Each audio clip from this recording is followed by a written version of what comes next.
Praise the Lord. இன்னைக்கு டிராயிங்கான Bible வசனம் பார்க்கலாமா? மிருகத்தின் முத்திரை. வெளிப்பட்ட விசேஷம் 13வது அதிகாரம் 16, 17, 18. ஒரு வசனமே நான் டீட்டெயிலாக எக்ஸ்பிளைன் பண்றேன். இதில் ஞானம் உள்ளவன் இதில் விளங்குன்னு சொல்லியிருக்காங்க. ஆவியானவன் ஒன்னொன்றுக்கும் அர்த்தத்தை விளங்க பண்ணுவாருன்றதை விசுவாசிக்கிறேன். நம்ம ஒன்னொன்னா டீட்டெயிலாக பார்க்கலாம்.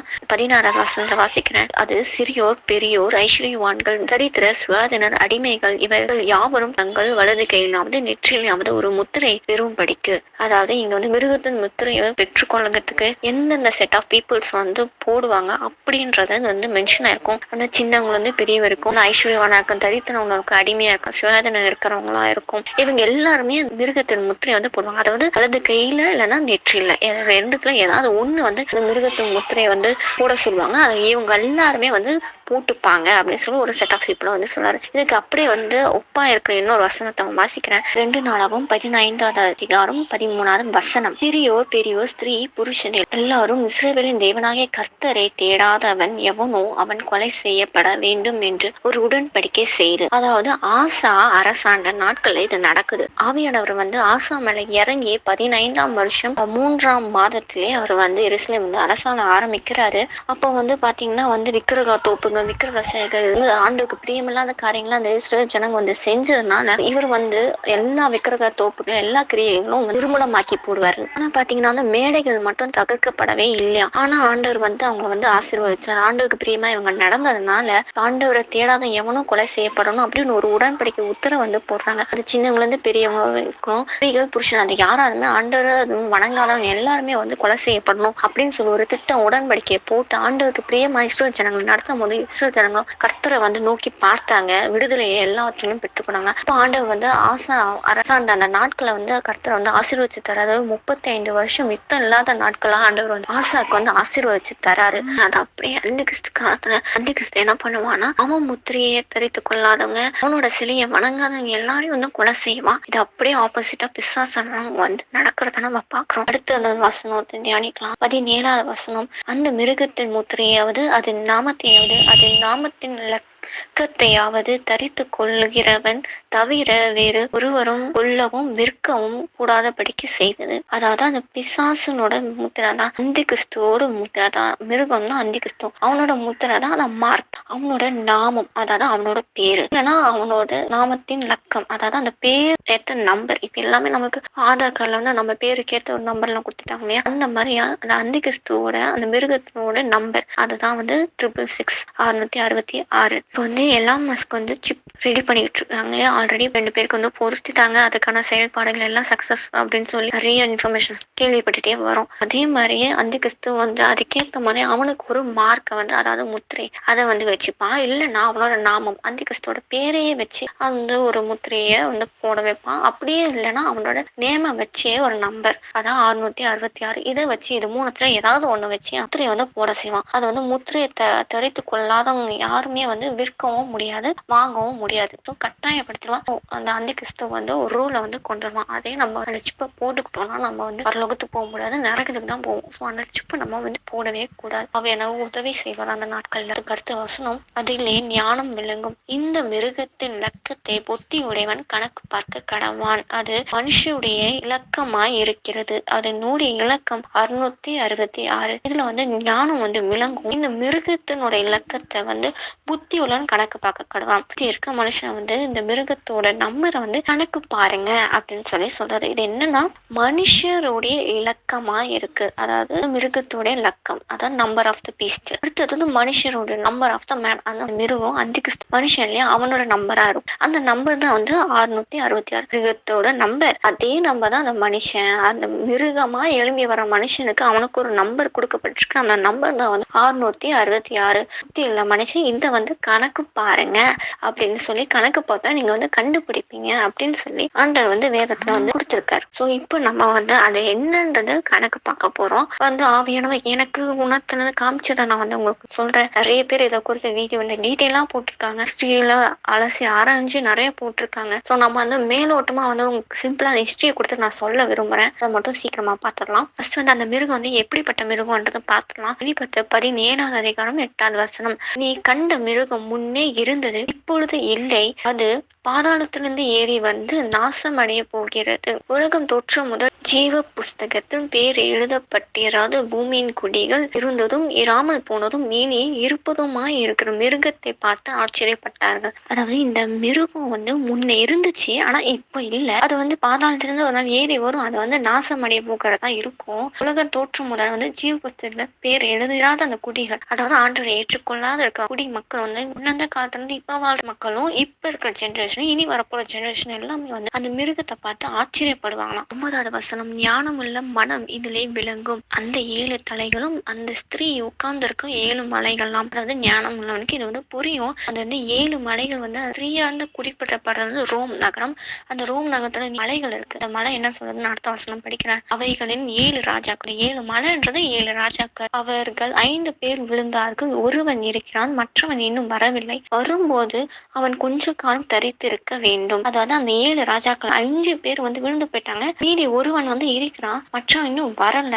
வரும்போது கொஞ்ச காலம் வந்து தரித்திருக்க வேண்டும் அப்படின்ற மாதிரி வந்து சொல்றாங்க. அந்த 5 ராஜாக்கள் அது யாருன்னு பார்க்கலாமா? அதாவது 5 கிங். ஃபர்ஸ்ட் கிங்டம், அதாவது 5 கிங்டம் வந்து ஃபர்ஸ்ட் கிங்டம் வந்து எகிப்து, 2வது கிங்டம் வந்து அசிரியர்கள் வந்து ராஜ்யம் செஞ்சாங்க, 3வது கிங்டம் வந்து பார்த்தா பாபிலோனுங்கள் ராஜ்யம் செஞ்சாங்க, 4வது வந்து நேபுகாத்நேச்சர் அதாவது மேதியர் பெர்ஷியர் வந்து அரசாண்டாங்க. அதுக்கப்புறம் தான் அலெக்சாண்டர் த கிரேட் வராரு. அவங்க ஜெனரேஷன் வரை வந்து 4 பேர் வருவாங்க. Philips 2, Alexander the Great, Philips 3, அப்புறம் அலெக்சாண்டர் த 4 அப்படின்ற ராஜாக்கள் அடுத்தடுத்து வரிசையில வருவாங்க. அதுக்கப்புறம் வந்து அன்டியோகஸ் எபினேனஸ் அப்படின்ற ஒருத்தவங்க வந்து அவங்களும் வந்து ஆட்சி செய்வாங்க. அதுக்கப்புறம் 5ஆவதா தான் வர்றது வந்து நீரோ சீசர் அப்படின்னு சொல்லி ஒருத்தவங்க வந்து 5ஆவதா வந்து ரோம் நகரத்தை வந்து ஆட்சி செய்யறதுக்கு வராங்க. இதை வந்து 5 பேர் வந்து விழுந்து போயிட்டாங்க. இன்னொருத்தவங்க இருக்கிறான். அந்த 5 பேருக்கு அப்புறம் இன்னொருத்தவங்க வந்து ஆட்சி செஞ்சாங்க. அதுக்கப்புறம் அந்த ஆட்சிக்கு அப்புறம் இன்னொருத்தவங்க வரல. அவங்க வந்தாங்கன்னா அது கொஞ்சம் காலகட்டம். அதுக்கப்புறம் இப்ப இருக்க நம்ம காலகட்டம் ரோம் நகரத்தை அவங்க எப்ப ஆட்சி செஞ்சாங்க அது வந்து அவங்க கொஞ்சம் காலகட்டம் தான். அதுக்கப்புறமா தான் இன்னொரு ஆள் 8ஆவதா மிருகம் வரும். 11வது வசனம், இருந்ததும் இராததுமான மிருகமே 8ஆவதானவனும் வேலிலிருந்து தோன்றுகிறவனும் நாசமடைய போகிறவனுமாய் இருக்கிறான். அதாவது இதுக்கு முன்னாடி இருந்தவன் இப்ப இல்ல. அந்த மிருகம் வந்து 8ஆவது ஆளுகை செய்யறானா அவன் வருவான். 7 பேர் இருக்காங்க. 7ஆவதுக்கு அப்புறம் 8ஆவது அவன் ஆட்சி செய்யறதுக்கா வருவான். அந்த 7 பேர்ல இருந்து தோன்றவன் தான் அந்த 8ஆவது மிருகம். அவன் வந்து நாசம் அடைய போகிறவனா இருப்பான் அப்படின்னு சொல்லி இருக்கும்.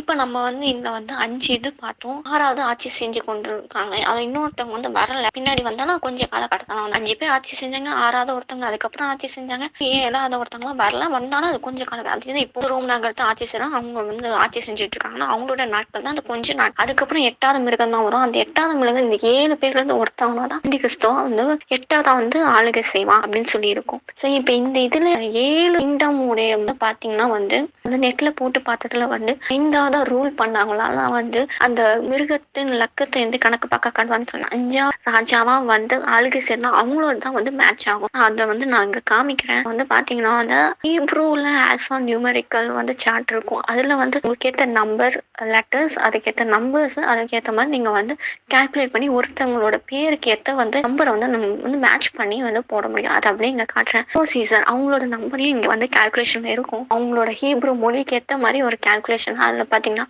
கால்குலேட் பண்ணி பார்க்கும்போது 666 வரும். 0 கால்குலேட் பண்ணும்போது அந்தி கிறிஸ்தோட நம்ம அதை இலக்கத்தை நம்ம வந்து ஃபைண்ட் அவுட் பண்ண முடியும். அவங்களோட ஹிஸ்டரி நம்ம பார்த்தா தெரியும். அவர் பிறந்தது வந்து 15th டிசம்பர் AD 37ல இத்தாலியில பிறந்தாரு. ரோம் நகரத்துல வந்து ஆட்சி செய்யறாரு. 16வது வயதுல வந்து ரோம் நகரம் வந்து ஆட்சி செய்யறாரு. அவர் ரூல் பண்ணது பாத்தீங்கன்னா வந்து 13th அக்டோபர் AD 54ல இருந்து 9th ஜூன் AD 68ல வந்து அவர் வந்து ஆட்சி செய்யறாரு. அவர் ஆட்சி செய்யும் போது பாத்தீங்கன்னா வந்து கிறிஸ்தவர்கள் வந்து நிறைய வளர ஆரம்பிச்சாங்க. அந்த காலகட்டத்துல தான் வந்து பவுலும் பேதுருவும் வந்து ஊழியத்தை வந்து பிரஸ்தாபப்படுத்துறாங்க. ஆண்டவர் சுவிசேஷத்தை அதிகமா எல்லாருக்கும் வந்து தெரியப்படுத்துறாங்க. அது தெரியப்படுத்த நிறைய யூத மக்கள்லாம் ரட்சிக்கப்படுறாங்க. ஆண்டவர் ஏற்றுக்கொள்ளாங்க. நிறைய பேர் ஆண்டவரை பின்பற்றி போறதை பார்த்துட்டு இந்த நீரோ சீசருக்கு வந்து அவருக்கு வந்து பொறாம வருது. இவங்கெல்லாம் வந்து இயேசு நோக்கி போறாங்க. அதெல்லாம் கிடையாது, அவங்களாம் அழிச்சிடணும், அவங்க ஒண்ணுலாம் போகணும்னு சொல்லி ஒரு தந்திரமான ஒரு திட்டம் பண்றாங்க. ஹீரோ இருக்கிற அந்த நகரத்தை வந்து இவர் வந்து தீ கொளுத்துறாரு. தீ கொளுத்துனால பெரிய ஒரு நெருப்பு ஒரு ஆக்சிடென்ட் ஆக்ஷன் வந்து அந்த இடத்துல வந்து நடக்குது.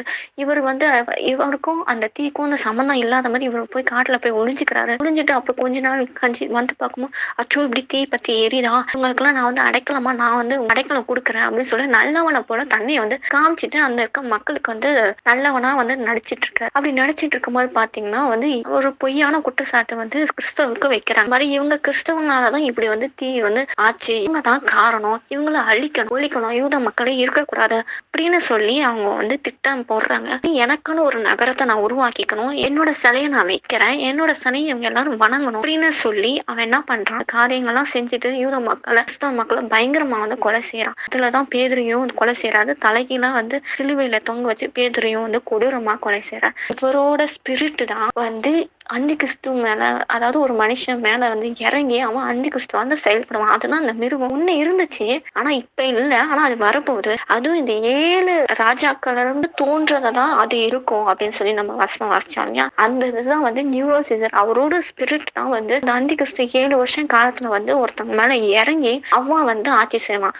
அவன் எப்படி வந்து யூத மக்களை கொல்லணும், கிறிஸ்தவங்களை கொல்லணும்னு செஞ்சானோ அதே மாதிரி அந்த 7 வருஷத்துல கிறிஸ்தவர்களை வந்து அடிச்சு போடணும், ஒன்னும் இல்லாம ஆக்கணும் கொண்டு செய்வான். அவன் எப்படி தனக்குன்னு ஒரு நகரத்தை நியூரோ சீசர் வந்து உண்டாக்கினாரோ அதே போல அந்த பிசாசன் அந்தி கிறிஸ்து 7 வருஷத்துல தனக்குன்னு ஒரு ராஜ்யத்தை கிரியேட் பண்ணணும், தனக்குன்னு ஒரு கோயில கட்டி அதுல வந்து எல்லாரும் வணங்கணும்னு சொல்லி கிரியேட் பண்ணுவான். அது எப்படி அந்த நீரோ சீசர் வந்து தனக்குன்னு ஒரு சிலையை வச்சு எல்லாரும் வணங்கணும்னு சொல்லுவான். அதே மாதிரி அந்த அந்த கிறிஸ்துவ வந்து தனக்குன்னு ஒரு சிலையை வச்சு இதை நீங்க வணங்கணும், இந்த முத்திரையை போடணும், போடாதவங்களை நான் கொலை செய்வேன் அப்படின்னு சொல்லி அந்த வந்து காரியத்தை வந்து செய்வான். அந்த காலகட்டத்துல நீரோ சீசர் வாழ்ந்த காலகட்டத்துல 2 பேர் இருந்தாங்க, பேதுருவும் பவுலும். இவங்க 2 பேருமே வந்து ஊழியத்துக்குன்னு அந்த இடத்துல வந்து ஆண்டவர் பத்தி சொல்லி நிறைய பேரை ரட்சிப்புகளாக கொண்டு வந்தாங்க. அதே மாதிரி அந்த கிறிஸ்து காலத்துல 2 சாட்சிகள் வருவாங்க. அந்த 2 சாட்சிகள் வந்து மோசையும் எலியாவும் சொல்றாங்க, இல்லைன்னா ஏனுக்கும் எலியாவும் சொல்றாங்க, எப்படின்னு தெரியாது. ஆனா அந்த 2 சாட்சிகள் வந்து ஒரு கூட்ட ஜனங்களை கிறிஸ்துக்குன்னு ஆயத்தப்படுத்தி அவங்களை ரட்சிப்புகளாக நடத்தி ரத்த சாட்சி மறிக்கவும் செய்வாங்க. அதே மாதிரி அந்த 2 சாட்சியுமே ரத்த சாட்சியாகவும் மறிப்பாங்க. ஸோ இந்த காலகட்டத்துல நீரோ சீசர் காலகட்டத்துல எப்படி நடந்துச்சோ அது அப்படியே வந்து அந்த கிறிஸ்து காலத்துல அந்த 7 வருஷ காலத்துல அப்படியே நடக்கும்.